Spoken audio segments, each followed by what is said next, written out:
Hey guys, welcome back to the channel. Thank you so much for tuning in today.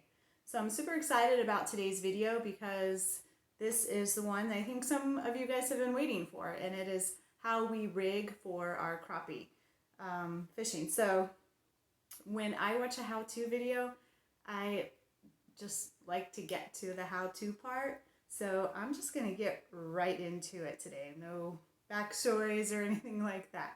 So here are the pieces that you will need. This is how we do it anyway. You know, there's lots of ways to skin a cat, and this is how we rig for our crappie fishing. First thing, we get these packs. They're called Rod and Bob's Bobber Stops. They have them at Walmart.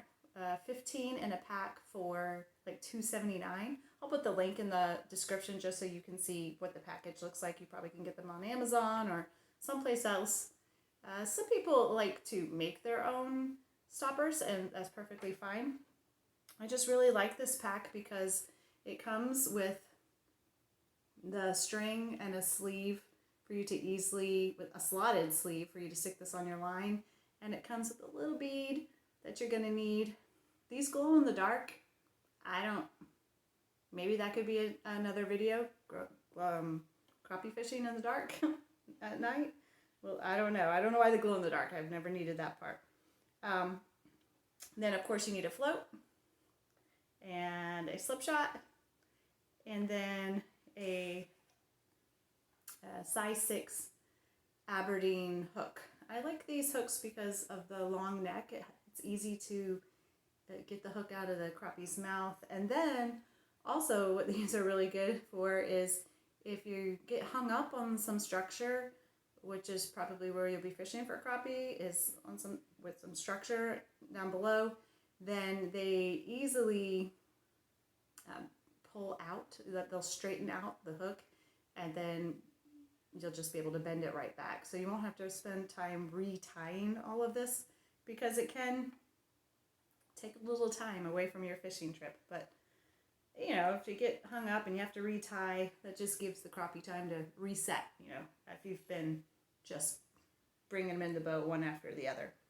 So I have 6-pound trilene on my 6.5-foot fluger here. And the first thing you do is you'll slide that sleeve onto your line. And these 2 long strings are to help you cinch this bundle of string onto your line, and then you'll cut off those 2 tag lines. So it's going to look like this on your line. And then the next comes, so this is my rig here. Next comes the bead. And the purpose of this bead is to actually keep that string from getting stuck down in the tube of your float, because that's a possibility. And then I have, of course, the float, and then the slip shot.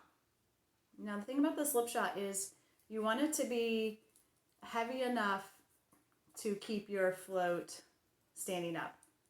You don't, if it's too light, it's going to fall over. It's too heavy, it's going to pull the float under the water, and that's no good. So you need it just right. The distance between your slip shot and your hook should be about 12 inches, about a foot. I think that's about a foot. I'm trying to picture a ruler. It might be a little higher.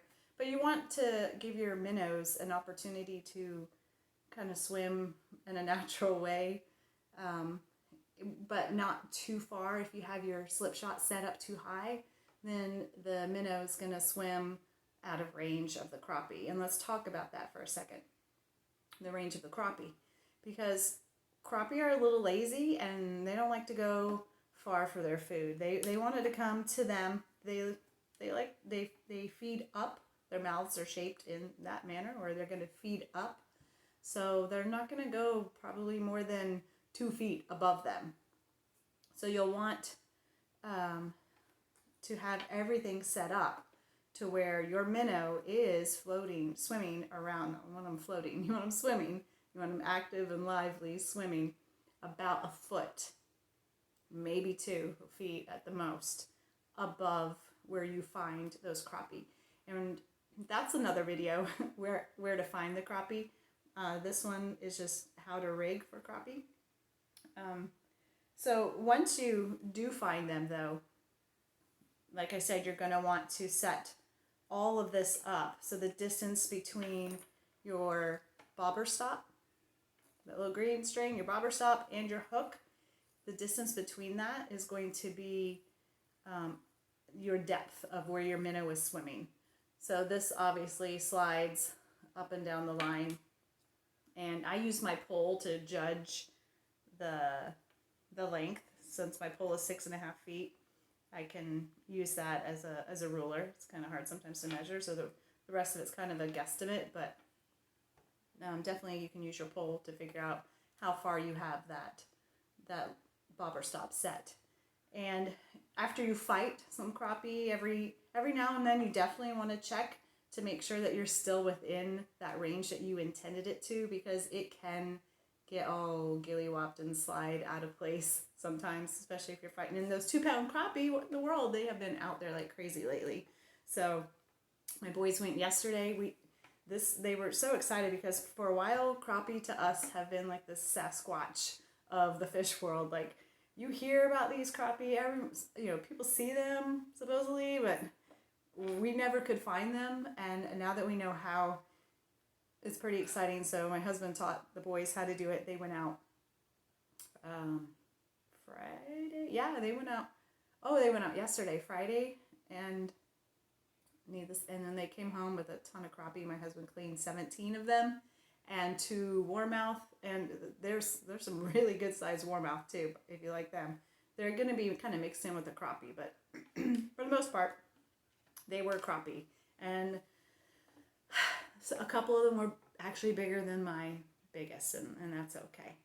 But the minnows, so they love the Missouri minnows, and we have been getting those at Black Creek Bait and Tackle from Mr. Hamilton. He sells them, I don't know what the other numbers are, I can't remember, because we always just get 100 for $10, and then we keep them in a 5-gallon bucket. We use a regular aquarium